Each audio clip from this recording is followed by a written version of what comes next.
ప్రశాంతంగా ఉంది రా బాబు. ట్రైలర్ చూసాక మీరు ఎలా ఫీల్ అయ్యారో తెలియదు, కానీ నేనైతే విజయ్ అన్న చెప్పినట్టు చాలా ప్రశాంతంగా ఫీల్ అయ్యా. ఎందుకంటే వైలెన్స్ అనేది కనపడలేదు ఎక్కడ. ఇంకో విషయం, ట్రైలర్ చూసాక గీత గోవిందం సినిమా ఎంతమందికి గుర్తొచ్చిందో కామెంట్ చేయండి.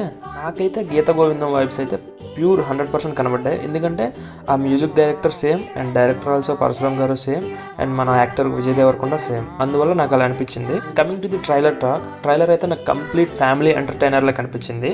మళ్ళీ పరశురామ్ మ్యాజిక్ రిపీట్ అయినట్టయితే మంచి హిట్ పడినట్టే మన విజయ్ అన్నకి. అండ్ లుక్స్ పరంగా మాట్లాడుకుంటే విజయ్ అన్న చాలా ఫ్రెష్గా కనిపిస్తున్నాడు. అంటే మీసం కొంచెం పెంచారు కదా, అది బాగుంది. And coming to Mrunal Thakur, looks as యూజువల్గా ఉంది, పెద్దగా తేడా ఏం లేదు. కెమెరా వర్క్, సినిమాటోగ్రఫీ చాలా క్లీన్గా కనబడుతున్నాయి. కమింగ్ టు ది మ్యూజిక్, ఇప్పటి వరకు రిలీజ్ అయిన సాంగ్స్లో చాలా వరకు బాగున్నాయి. నందన సాంగ్ అయితే ఇంకా బాగుంది.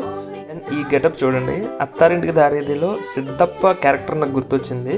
మీకు గుర్తొచ్చుంటే కామెంట్ చేయండి. నాకైతే అలానే అనిపించింది. అండ్ ఆ డైలాగ్ డెలివరీ కూడా సేమ్ అట్లానే అనిపించింది నాకైతే. ఇంట్రెస్ట్ కలిగిందా ట్రైలర్ చూసాక అంటే 100% కలిగింది. ఎందుకంటే డిపెండింగ్ అపాన్ డైరెక్టర్, అతను ఫ్యామిలీ మూవీస్ తీయడంలో పరశురామ్ గారు ఇట్స్ ఏ ప్రొఫెషనల్ డైరెక్టర్. ఎందుకంటే అతను తీసిన శ్రీరస్తు, శుభమస్తు అవ్వనివ్వండి, లేదా గీత గోవిందం అవ్వనివ్వండి, చాలా బాగుంటాయి. It's a family entertainers. అందువల్ల నాకు ఈ మూవీ మీద అయితే ఇంట్రెస్ట్ కలిగింది. స్టోరీ అంటారా, స్టోరీ అయితే ఏం లేదు, కంప్లీట్ ఫ్యామిలీ డ్రామా అని అర్థమైపోతుంది. అయినా ఇప్పుడు వస్తున్న సినిమాల్లో ఒక డిఫరెంట్ స్టోరీ మనం ఇప్పుడు ఎక్స్పెక్ట్ చేయకూడదు. ఎందుకంటే వాళ్ళైనా ఎంత రాస్తారు చెప్పండి, స్టోరీస్ తీసిందే తీస్తారు, బట్ డిఫరెంట్ స్క్రీన్ ప్లేతో తీస్తే మనం చూడగలం అంతే, అంతకుమించి ఇంకేం ఎక్స్పెక్ట్ చేయలేం. And that's it for the review of trailer.